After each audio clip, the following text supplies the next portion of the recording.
What is going on, Tanata gang? Welcome back to another EA Sports FC 24 FIFA tutorial. And in today's video, guys, I'm going to demonstrate it to you guys how the 4-3-2-1 formation works. You know the drill, you know the vibes. Let's get into it.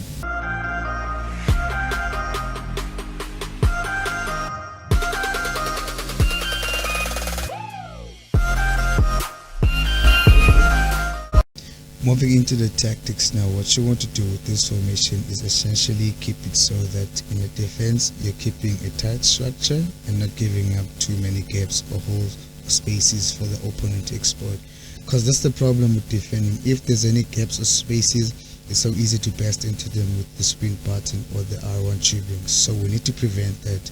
So with depth, we're going to keep it at 50 and then width at 45 to be just a little bit compact.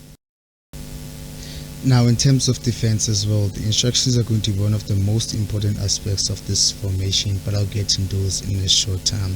When it comes to offense, we want to exploit gaps and spaces for our opponents, and we want our attackers, despite it being a defensive formation, pushing it to those holes. So I'm going to have it unbalanced when it comes to build-up play, but when it comes to chance creation, we're going to put this on forward runs. It's going to allow our attackers, including the cam, the striker and the wingers, as well as your wingback, pushing and hitting those holes so that you can exploit the gaps and spaces of your opponent when you're going forward, because it can be hard to jockey this here and turn and react when you exploit that space. The attack is going to be standard, it's going to be on 50, and players in the box are going to be on 6, corners and free kicks on standard.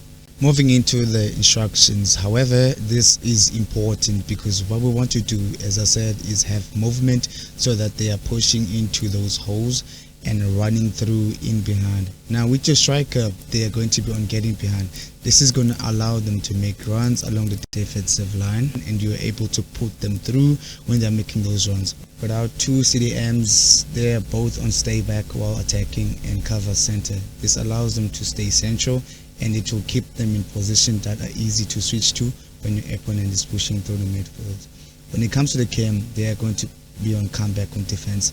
This will have them drop in between the two CDMs so you can keep a tight 3-man structure when it comes to the midfield.